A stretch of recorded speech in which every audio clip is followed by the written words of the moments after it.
Techno International Bhatanagar, a member of Techno India Group, offers BTech and Diploma Engineering courses in its Love Green campus. For admission, contact the number shown. Gift নিয়ে আর ফেরা হলো না। Coffin বন্দি হয়ে ফিরল বাঙালি শ্রমিকের দেহ। কথা ছিল পুজোর সময় যখন তিনি আসবেন তখন মেয়ের জন্য গিফট আনবেন, সেই সঙ্গে বার্থডে সেলিব্রেশন করবেন, কিন্তু তা আর করা হলো না বাঙালি শ্রমিকের।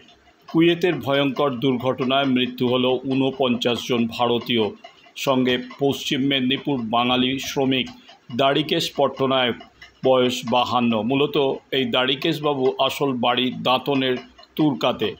এরই পাশাপাশি তিনি সম্প্রতি মেদিনীপুর শহরে শরৎপল্লী এলাকায় বাড়ি বানিয়েছেন। সেখানে তিনি স্ত্রী এবং মেয়েকে নিয়ে থাকতেন। তবে দীর্ঘ ২৭ বছর তিনি বাইরে চাকরি করতেন। দীর্ঘ ২০ বছর ধরে কুয়েতের একটি বেসরকারি সংস্থায় ইঞ্জিনিয়ার সুপারভাইজার পদে কাজ করছিলেন। গত বুধবার বিধ্বংসী আগুনে মৃত্যু হলো ৪৯ জন মানুষের, যার মধ্যে ৪৫ জন ভারতীয়। মূলত ভোরের দিকে কুয়েতের রাজধানী শহরের দক্ষিণে মাঙ্গাফা এলাকায় একটি বহুতল আবাসনে আগুন লাগে। ওই আবাসনে থাকতেন শ্রমিকেরা, যাদের অধিকাংশই ভারতীয়। তবে কী কারণে আগুন লেগেছিল তা নিয়ে ধোঁয়াশা রয়েছে। এদিন কলকাতা বিমানবন্দরে তার কফিনবন্দি দেহতে শ্রদ্ধা জ্ঞাপন করেন দমকল মন্ত্রী সুজিত বসু এবং মেদিনীপুরের পরাজিত বিজেপি প্রার্থী অগ্নিমিত্রা পাল। কলকাতা বিমানবন্দর থেকে বিশ্বজিৎ নস্করের রিপোর্ট, বঙ্গশ্রী সংবাদ।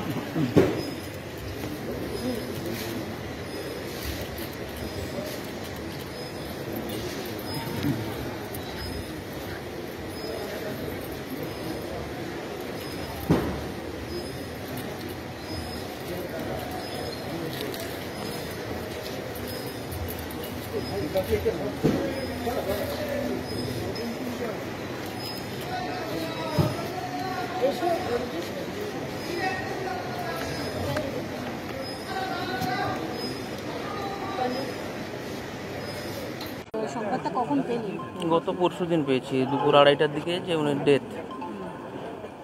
আর তিনি কতদিন ধরে কাজ করতেন সেখানে? প্রায় ২৫-২৭ বছর মতন এই কোম্পানিতে ছিলেন।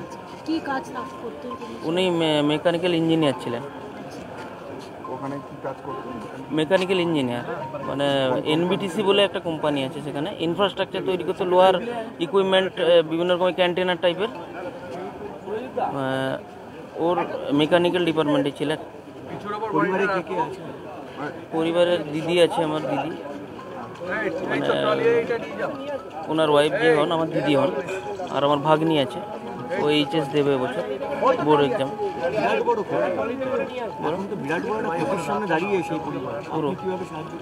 আমি তো অবশ্যই সাহায্য করবো, আমি লাস্ট পর্যন্ত তাদের দায়িত্ব নিব।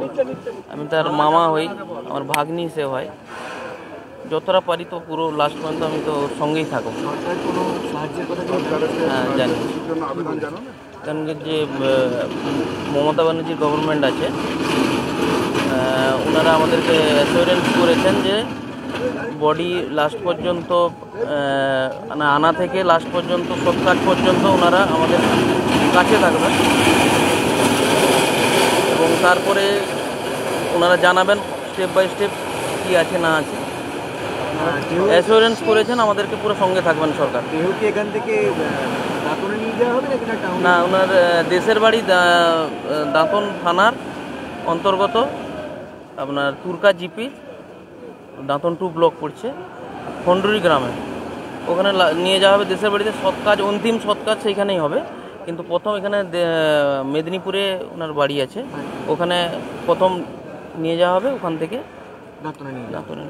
শেষ কবে এসেছিলেন তিনি? শেষ এসেছিলেন গত বছর, মানে 2023-এর মার্চে।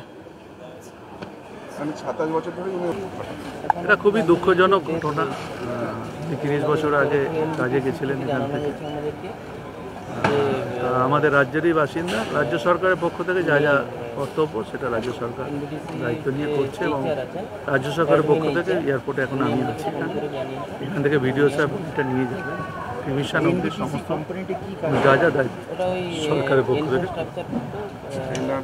পরিবার আছে তার পাশে সরকার দ্বারা সরকারের কাজ সরকার করবে, সেটা পরবর্তী সময় বলে দেবে। এখন তো সরকারি সবই প্রক্রিয়াটা সরকারি প্রক্রিয়া। বলবেন এই ধরনের খুবই দুঃখজনক ঘটনা, বললাম তো, খুব মর্মান্তিক দুঃখজনক। মানে অগ্নিকাণ্ডের একটা ঘটনা এখানেও গতকাল হয়েছিল। এখানে যেটা হয়েছিল কালকে দেখেছেন, 2 ঘন্টার মধ্যে সেটাকে নেওয়ানো হয়ে গেছে। আর আমরা ঘটনা এনকোয়ারি করছি, যদি কেউ দোষী সাব্যস্ত হয় সেটা আইনের উপর সাব্যস্ত। বারবার আপনারা দেন সেটা হচ্ছে এই রাজ্যে তো তাদের কোনো কর্মসংস্থান নেই, মানুষকে বিভিন্ন দেশে বিদেশে গিয়ে মরে যেতে হচ্ছে। কখনো উত্তরাখণ্ডের টানেলে আমাদের বাঙালি তারা ফেসে যায়, তারা মৃত্যু হয়। কখনো কুয়েতে গিয়ে তারা ঝলসে যায়, সেখান থেকে তাদের অর্ধপোড়া মৃতদেহ আসে। কেন বারবার এটা হচ্ছে কেন? অত্যন্ত মর্মান্তিক। এবং মেদিনীপুরের মানুষ, কালকে আমি ওনার বাড়িতেও গেছিলাম। বাড়িতে ওনার স্ত্রী, ওনার একটি 14 বছরের মেয়ে, নেক্সট ইয়ার যে বোর্ড এক্সাম দেবে ক্লাস 12-এ, তার এতটাই মানে শকড এবং ট্রমাটাইজড তার কন্যা, যে তাকে ইনজেকশন, ঘুমের ওষুধ দিয়ে তাকে রাখা হয়েছিল। এবং তার স্ত্রীও একদমই খুবই খারাপ অবস্থা। বাবা মা সমস্ত পরিবারকে ছেড়ে আজকে তাকে যেতে হয়েছে কুয়েতে কাজ করার জন্য, ছুটি কাটানোর জন্য নয়। অভিষেক ব্যানার্জি যেরকম ছুটি কাটাতে গেছেন বা চিকিৎসা করাতে গেছেন, তার জন্য কিন্তু নয়, পেট চালাবার জন্য তাকে যেতে হয়েছে কুয়েতে। এবং বারবারই আমরা দেখতে পাচ্ছি যে এই ধরনের, যেটা আপনি বললেন যে কাশ্মীরে বোম ফাটলো, সেখানেও পশ্চিমবঙ্গের পরিযায়ী শ্রমিক, মিজোরামে ব্রিজ ভাঙলো, সেখানেও পশ্চিমবঙ্গের পরিযায়ী শ্রমিক, এবং কুয়েতেও আজকে দেখতে পাচ্ছি সেখানে আগুনে প্রচুর মানুষ মারা গেছে এবং আমাদের মেদিনীপুরের মানুষটাও রয়েছে। এটা হবে কেন? প্রতি বছর যদি মুখ্যমন্ত্রী কোটি কোটি টাকা খরচা করে বেঙ্গল গ্লোবাল সামিট হচ্ছে, যেখানে 10 লক্ষ চাকরি নাকি রেডি, 10 লক্ষ কোটি টাকার ইনভেস্টমেন্ট হয়েছে, তাহলে সেগুলো কোথায়? একজন নাগরিক হিসেবে আমি আজকে প্রশ্ন করব আপনাকে। আপনি বারবার বলেছেন, আপনি বলেছিলেন আমাদের দ্বিবেদীজি, তিনি নাকি শ্বেতপত্র তৈরি করছেন, কোথায় কোথায় ইনভেস্টমেন্টটা হয়েছে, কোথায় কোথায় সেই কালো ধোঁয়া আমরা দেখতে পাবো, কিন্তু আজ অব্দি আমরা দেখতে পেলাম না। সেই কারণে আপনি কতবার আমাদের বোকা বানাবেন? আজকে ধান রোয়ার কাজের জন্য যাচ্ছে মহিলারা কেরালা, ভাবতে পারেন? বেঙ্গল যে ধানের জন্য বিখ্যাত, সেই ধান রোয়ার কাজে কেরালা যাচ্ছে। সেদিনকে 4 দিন আগেকার কাগজে বেরিয়েছে বিহারে ছেলেমেয়েরা যাচ্ছে চাকরির খোঁজে। আর যে বিহারকে বলা হতো জঙ্গল রাজ, আজকে সেই জঙ্গল রাজ চলে এসছে পশ্চিমবঙ্গে, আর বিহারে মানুষরা যাচ্ছে কাজ খোঁজার জন্য। সুতরাং এটা অত্যন্ত মর্মান্তিক এবং লজ্জাজনক। এবং মুখ্যমন্ত্রীর কাছে আমি দাবি রাখি 10 লক্ষ টাকা এই পরিবারকে দেওয়া হোক কম্পেনসেশন হিসেবে। এই তো কম্পেনসেশন হতে পারে না, কোন একটা মানুষ চলে গেল তার কোনো কম্পেনসেশন হয় না, কিন্তু তাও পরিবারকে মাথা তুলে দাঁড়াতে হবে। 10 লক্ষ টাকার একটা দেওয়া হোক কম্পেনসেশন, এবং তার মেয়ে, যার নেক্সট ইয়ার যার বোর্ড এক্সাম, তার জীবনের সমস্ত পড়াশোনার খরচা এই পশ্চিমবঙ্গ সরকারকে নিতে হবে। আমরা এই দাবি রাখি।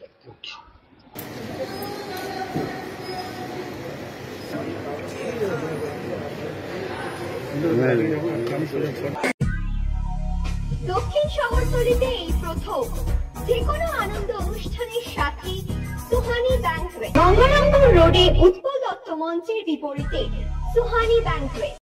Institute of Technology, Kolkata, conducting AICTE recognized and university affiliated MBA Engineering and Polytechnic program.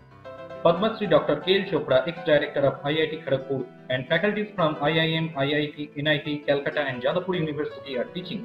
20 acres campus with hostel and canteen facility, library, book bank facility, language lab, Wi-Fi campus, sports complex, gymnasium and swimming pool. Strong association with 50 companies for best training and placement. For detail, visit BBIQ. আধুনিক জগতে বিজ্ঞাপনের একমাত্র হাতিয়ার flakes. দক্ষিণ শহরতলিতে এই প্রথম অত্যাধুনিক flakes printing করা হচ্ছে মহাশতলা পুরাতন ডাকঘরের মা তারা এন্টারপ্রাইজে।